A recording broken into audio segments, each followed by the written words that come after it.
A towering figure in athletics despite her diminutive stature, Shelly-Ann Fraser-Pryce, affectionately known as the Pocket Rocket, stands at just 5 feet tall. Her nickname, given to her by a journalist early in her career, perfectly encapsulates her explosive power and commanding presence on the track.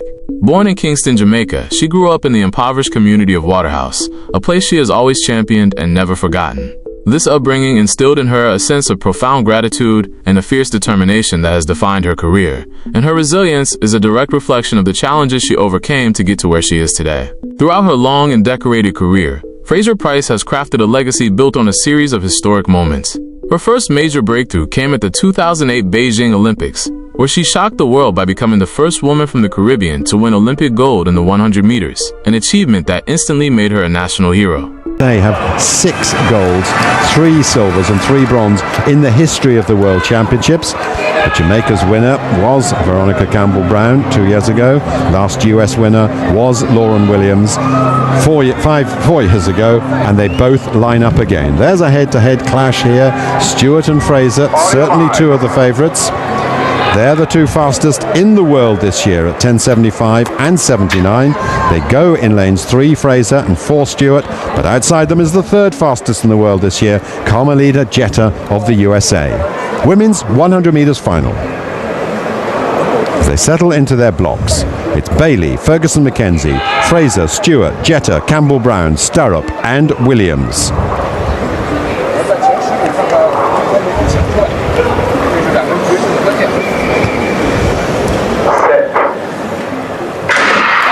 Away they go, as ever Sturrop quickly away, so too Shelly-Ann Fraser, the Jamaican showing ahead of his own compatriot. Jeter is coming now, but Shelly-Ann Fraser is holding on. Shelly-Ann Fraser, but Stewart dips the line. Shelly-Ann Fraser just gets there first.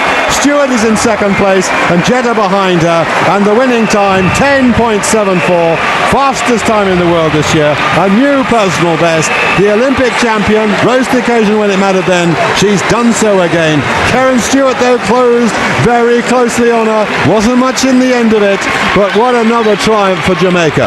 Wonderful run from Fraser. It was the start that made all the difference. She had half a metre on them in the first 10 metres or so, and from there on in, even though they tried to draw her back, they really did. Karen Stewart came at it at the end.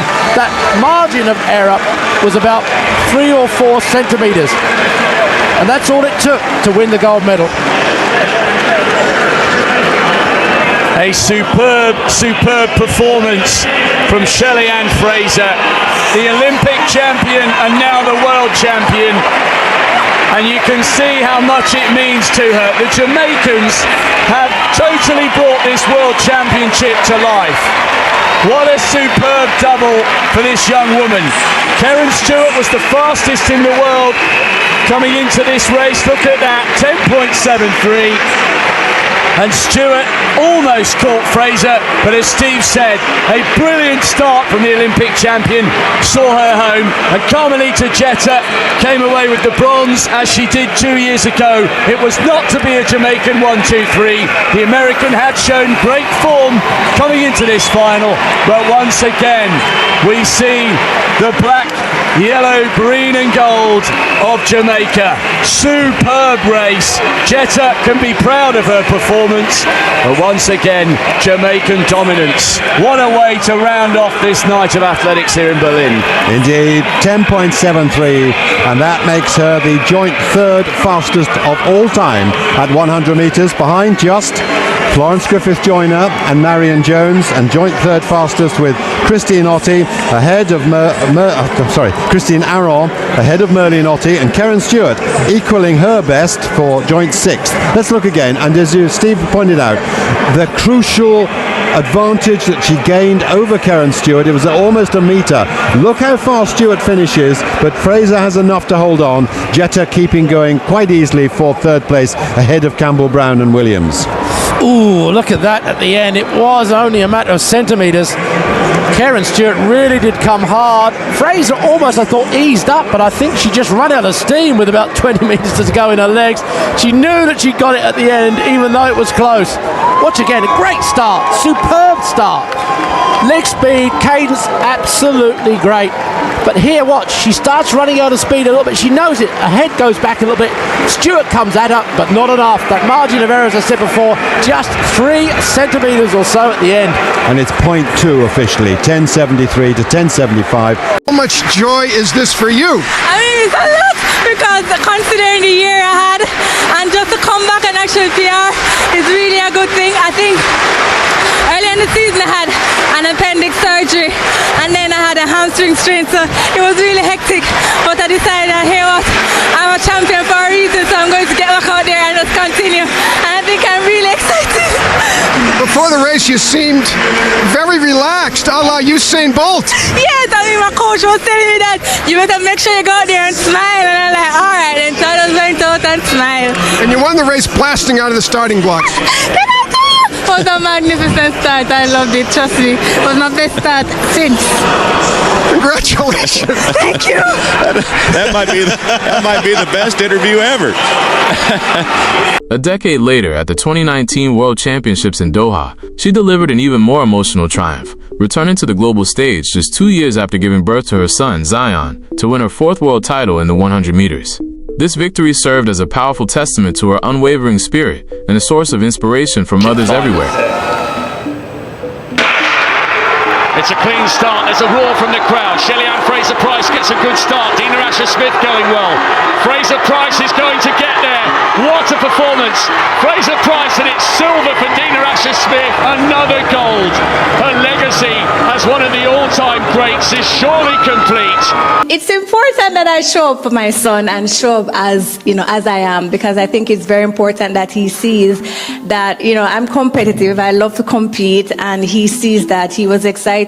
2 years ago, I ran it was his first sports day, and we ran, and he wasn't so into it because he wasn't having a good sports day.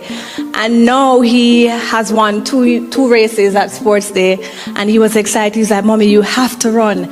And just that pride and that, joy that I actually saw in his face when I crossed that line was truly special. And if you know, as Jamaican, sports day is a moment.